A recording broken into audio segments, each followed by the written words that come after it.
Chase Elliott is expected to miss the next 6 weeks. Who's replacing him? We now have our answer.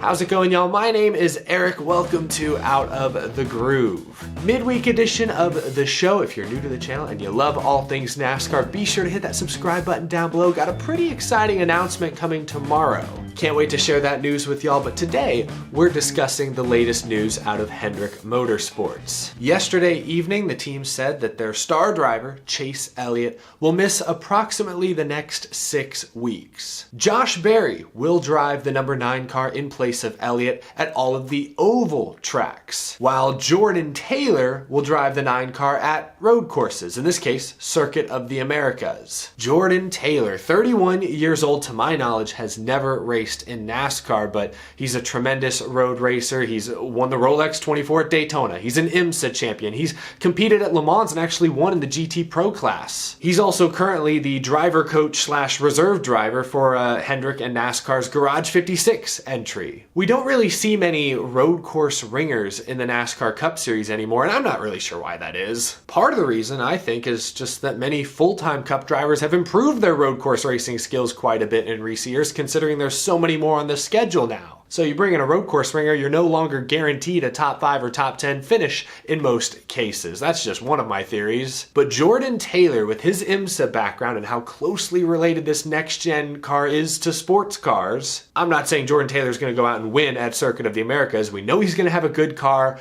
I think he'll be one of the first road course ringers we've seen in recent years to jump in and immediately have success amongst Cup regulars. So that'll be interesting to watch. Josh Berry will drive all the ovals, beginning with Phoenix this weekend. Presumably his schedule will be Phoenix, Atlanta, Jordan Taylor will do Coda, but then Berry will be back in the car for Richmond, Bristol Dirt, and Martinsville? If I'm interpreting the 6 weeks thing correctly, that means Chase Elliott's first race back may be Talladega, which means Josh Berry will get to race a couple short tracks. Richmond, Martinsville, Bristol Dirt, I don't think that really counts. And that is a great opportunity for Josh Berry, who comes from short track racing. He's one of the great short track racers in recent history. I will say this is both a great and simultaneously a terrible opportunity, I think, for Josh Berry. It's great, obviously, because it's a Cup Series opportunity, and Josh Berry, 2-3 years ago, probably never dreamed this opportunity would come. He's also getting to drive a great car for the best, most accomplished team in NASCAR, a championship caliber seat. I just mentioned he's going to get to do some short tracks if we count Phoenix, but then Richmond and Martinsville for sure. Right in his wheelhouse. Great opportunity. It's also terrible though, because it's last minute. He's filling in for an injured driver, the most popular driver in the sport. He'd never driven the next-gen car until, a short practice session last week. A few years ago, the jump from Xfinity to the Gen 6 was not quite as radical as it is now. The Gen 7 is such a different vehicle. Drives, feels, handles completely differently than Xfinity cars, so Josh Berry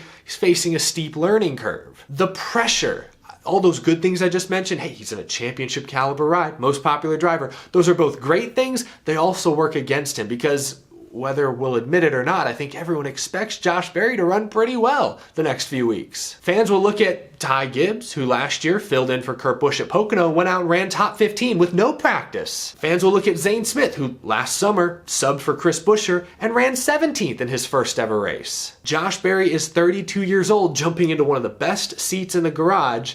We're going to compare him to what kids did last summer in lesser equipment. So on paper, it's a great opportunity, but it's a substitution role, it's last minute, and there's tons and tons and tons of pressure. I hope Josh Berry does well. I know Dale Earnhardt Jr. has been his biggest cheerleader the past couple of seasons, and I mean, Josh Berry's done well. He won a couple of races when he was running part-time in Xfinity in 2021. Last year, he won a few more races and made it all the way to the Championship 4. So obviously the JRM cars in Xfinity are top-notch, probably best in the biz, but Josh Berry has done well in them the last couple of seasons. He's now in a Cup Series car. Can he continue to make the most of his opportunity, or will he struggle these next few weeks and potentially hurt his draft stock, so to speak? I think Josh Berry hopes to be a Cup Series guy one day. I think as long as there's enough funding there, he could potentially be an Xfinity lifer with Dale Earnhardt Jr. But I think his goal, as is pretty much any driver's goal, is to get to the Cup Series full-time one day. This is a scary audition the next few weeks. I want to back up for a second because all day yesterday, it sounded like Corey LaJoie was going to take over the 9 car. I know, what? He's already a full-time Cup Series driver in the 7.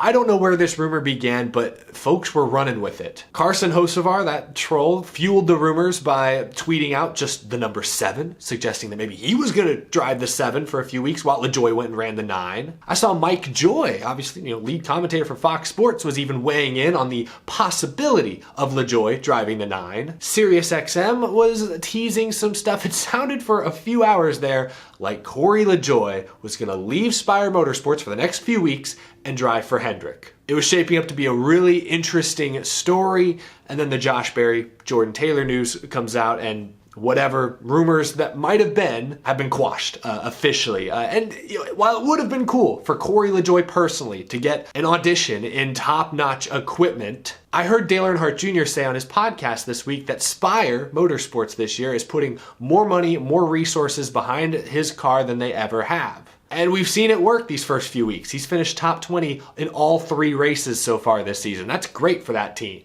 If Corey LaJoie had gone and run for Hendrick for a few weeks, that might have been great in the short term for him personally, but long term it may have messed up the momentum, the very positive momentum that Spire Motorsports is currently building. So I don't know how I feel about those rumors. It would have been really interesting to see Corey LaJoie switch from one Chevy to another for a few weeks and get the best Cup Series opportunity he's ever had. But I also really like what he and Spire seem to be building the first few weeks of this season. We're starting to really see progress out of that team for the first time ever, so I don't want to mess up that momentum. Corey LaJoie is staying in the 7. Carson Hocevar, his number 7 tweet, actually referred to an Xfinity Series part-time deal he's going to do with Spire this season, driving the 77. Cool for Carson Hocevar, who's still looking for that first Truck Series win. I know he has very lofty expectations for himself this year. I hope he can get that done. I hope he does well in Xfinity in those 6 part-time runs. Back to Chase Elliott for a few moments, because I really haven't talked about Chase Elliott since the initial news broke last Friday night that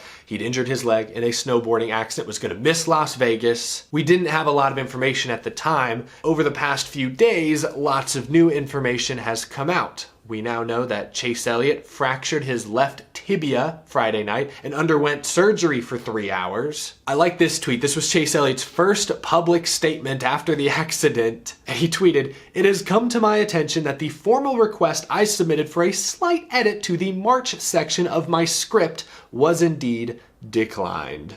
I'm sure many of y'all have seen the memes in recent weeks about how, every sports league, there's a script, it's all rigged, it's all planned. Anyway, feeding into that joke, I thought that was kind of funny. He followed that up on Sunday by tweeting, "In all seriousness, the support I've received over the last couple of days is far greater than I deserve. I want to thank everyone who has lended it over in any form." Throws his support behind Josh Berry there as well. Once again, I want to send my support to Chase Elliott. I'm hoping he makes a fast and full recovery. 6 weeks seems like a fairly aggressive timeline, but I don't know the exact nature of the injury. None of us do. I've never fractured my tibia. I cannot imagine that is very fun. But if he's back and racing again in the next 6 or 7 weeks, more power to him. That would be fantastic, but want to wish him a full and speedy recovery. There's a debate that's been raging across social media, across traditional media, across podcasts the past few days. And those debates center around the question, should NASCAR drivers participate in potentially dangerous activities